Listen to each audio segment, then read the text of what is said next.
അസ്സലാമു അലൈക്കും. നൂറ്റാണ്ടുകൾക്ക് മുൻപ് അള്ളാഹും അള്ളാഹുവിൻ്റെ റസൂലും ഒരുപാട് കാര്യങ്ങൾ ലോകത്തോട് ഖുർആനിലൂടെ പറഞ്ഞിട്ടുണ്ട്. അത് ഓരോന്നായി ഇപ്പോൾ സംഭവിച്ചു കൊണ്ടേയിരിക്കുന്നു. അത് ലോകം തന്നെ അത്ഭുതത്തോടെയാണ് ഇപ്പോൾ നോക്കിക്കാണുന്നത്. അന്ന് പറഞ്ഞു വെച്ച കാര്യങ്ങൾ ഇന്ന് ശാസ്ത്രലോകം അംഗീകരിക്കേണ്ട ഒരു അവസ്ഥയിലേക്കാണ് പോകുന്നത്. മതത്തിനെ പറ്റി ചൊല്ലി ഒരുപാട് കളിയാക്കലാണ് ഇന്ന് കിട്ടിക്കൊണ്ടിരിക്കുന്നത്. 6-ാം നൂറ്റാണ്ടിലെ മതം, കാട്ടറബികൾ എന്ന് ഒരുപാട് പല രീതിയിലും കളിയാക്കിക്കൊണ്ടേയിരിക്കുന്നു ഇസ്ലാമിനെ. നമ്മളൊരു കാര്യം പുറത്ത് പറയുമ്പോൾ അതിനെക്കുറിച്ച് നന്നായിട്ട് പഠിച്ച വ്യക്തികളായിരിക്കണം. ഹെൽത്തിൻ്റെ അല്ലെങ്കിൽ ആരോഗ്യ പ്രശ്നങ്ങളൊക്കെ പറയേണ്ടത് ഒരു ഡോക്ടറായിരിക്കണം. ഒരു നിയമത്തിൻ്റെ കാര്യങ്ങളൊക്കെ പറയേണ്ടത് ഒരു വക്കീലായിരിക്കണം. അതുപോലെ തന്നെ മതപരമായ കാര്യങ്ങൾ പറയേണ്ടത് മതം പഠിച്ച ആളായിരിക്കണം. അല്ലാതെ തോന്നിയത് വർഗീയത, രാവിലെ മുതൽ രാത്രി വരെ വർഗീയത മാത്രം വിളിച്ചു പോകുന്നവരല്ല മതം പറയേണ്ടത്. ഇന്നെനിക്ക് പറയാനുള്ളത്, ഒരു ഡോക്ടറിൻ്റെ ഒരു ഇൻ്റർവ്യൂ കാണാനിടയായി. ആ ഇൻ്റർവ്യൂ ഒരു ചെറിയൊരു ക്ലിപ്പ് കണ്ടിട്ട് ബാക്കി പറയാം.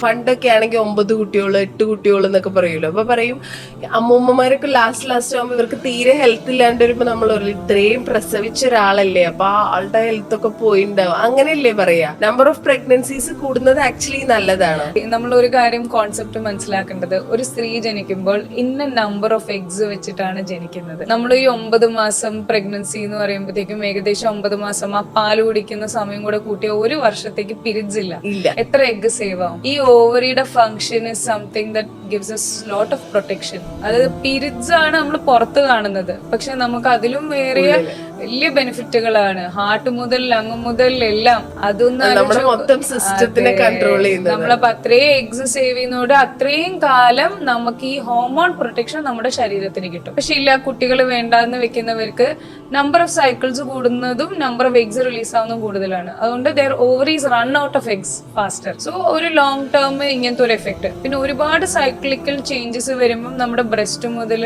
യൂട്രസ് മുതൽ എല്ലാം ചേഞ്ചസ് വരും. This can increase problems of adenomyosis, endometriosis, even cancers to a lot of cases. ശരിക്കും പറഞ്ഞാൽ പ്രഗ്നൻസി ആയില്ല അല്ലെങ്കിൽ നമ്പർ ഓഫ് പ്രഗ്നൻസീസ് കുറവാണെങ്കിൽ നമ്മളുടെ റീപ്രൊഡക്റ്റീവ് ഓർഗൻസിനും ഭയങ്കര മോശം. അതായത് യൂട്രസിൽ ഫൈബ്രോയിഡ്, എൻഡോമെട്രിയോസ് അങ്ങനത്തെ കുറെ കാര്യങ്ങൾ വരും. റീപ്രൊഡക്റ്റീവ് ഓർഗൻസ് ശരിക്കും പറഞ്ഞാൽ പ്രഗ്നൻസി ആവുന്നത് നല്ലതാണ്. കാരണം വെച്ചാൽ യൂട്രസിന്റെ പല അസുഖങ്ങളും പ്രഗ്നൻസി ആയി കഴിഞ്ഞാൽ വരാതിരിക്കും. എസ്പെഷ്യലി ഫൈബ്രോയിഡ്, എൻഡോമെട്രിയോസ് ഇങ്ങനത്തെ കാര്യങ്ങൾ വരാതിരിക്കും. അതല്ല, നേരെ തിരിച്ചു പറഞ്ഞാൽ പ്രഗ്നൻസി ആയില്ലെങ്കിൽ ഇത് കൂടുതലായിട്ട് നോക്കൂ. ഇതൊരു വിവരമില്ലാത്തവരല്ല ഈ പറയുന്നത്, ഒരുപാട് പഠിച്ച ഡോക്ടർമാരാണ്. ഈ ഡോക്ടർമാർ മുസ്ലിങ്ങളാണ്. ഡോക്ടറിൻ്റെ പേര് ഡോക്ടർ സോണിയ ഹഫീസ് എന്നാണ്. പിന്നല്ലേ ഡോക്ടർ ഹഫീസ് റഹ്മാൻ എന്നാണ്. ഇതിനെക്കുറിച്ച് ഒരുപാട് ആഴത്തിൽ പഠിച്ചവരാണിത്. ഇതിൽ പറയുന്നത് ഗർഭം കുറഞ്ഞാലുള്ള പ്രശ്നങ്ങളും അതുപോലെ തന്നെ കൂടിയാലുള്ള നന്മയും ഒക്കെയാണ്. ഇസ്ലാമിൽ പ്രസവം നിർത്താൻ പാടില്ല. എന്തെങ്കിലും ബുദ്ധിമുട്ടുകളോ ശാരീരിക പ്രശ്നങ്ങളോ ഒക്കെ ഉണ്ടെങ്കിൽ മാത്രം. പക്ഷേ ഇതൊക്കെ കേൾക്കുമ്പോൾ സംഖ്യകൾക്ക് തീരെ ഇഷ്ടമില്ല. കാരണം ഇസ്ലാമിൻ്റെ ജനസംഖ്യ വർദ്ധിക്കുന്നത് അവർക്ക് താങ്ങാൻ കഴിയില്ല. പഠനം പറയുന്നുണ്ട്, കുറച്ചും കൂടി കഴിഞ്ഞാൽ ലോകത്ത് ഇസ്ലാമായിരിക്കും ജനസംഖ്യ നിരക്കിൽ 1-ാം സ്ഥാനമെന്ന്. സംഖ്യകൾക്ക് എത്ര തന്നെ കുരുപൊട്ടിയാലും കാര്യമല്ല. പ്രസവിക്കുന്നത് ഒരുപാട് നന്മയുള്ള കാര്യമാണ്. അതുപോലെ തന്നെ നല്ല മക്കളാക്കി വളർത്തി നാടിനും വീട്ടിനുമൊക്കെ ഉപകാരമുള്ള നല്ല മക്കളാക്കി വളർത്തണം. ഇൻഷാ അല്ലാഹ് ഞങ്ങൾക്കൊക്കെ എല്ലാവർക്കും നല്ല സ്വാലിഹങ്ങളായ മക്കളാക്കി തരണേ. ആമീൻ. മക്കളില്ലാതെ ഒരുപാട് ആളുകൾ വിഷമിക്കുന്നുണ്ട്. അവരുടെ വിഷമം അവർക്ക് മനസ്സിലാവുള്ളൂ. എല്ലാവർക്കും നല്ല സ്വാലിഹായ നല്ല മക്കളെ കൊടുത്ത് നീ സന്തോഷിപ്പിക്കണം. അതുപോലെ മക്കൾ പരീക്ഷണവുമാണ്. അപ്പോൾ ഇൻഷാ അല്ലാഹ് അടുത്ത വീഡിയോ നമുക്ക് വീണ്ടും കാണാം. അതിനു മുന്നേ ഒരു കാര്യം പറയാനുണ്ട്. ഞാനിടുന്ന വീഡിയോസിൽ ഒരുപാട് നോയ്സ് ചിലപ്പോൾ ഉണ്ടാവും. കാരണം ഇവിടെ കനത്ത മഴയാണ്.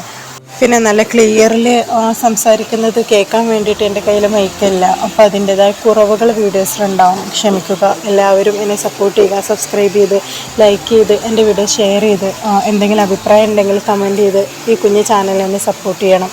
ഇൻഷാ അല്ലാഹ് അടുത്ത വീഡിയോ ആയിട്ട് നമുക്ക് വീണ്ടും കാണാം. അപ്പോൾ അസ്സലാമു അലൈക്കും.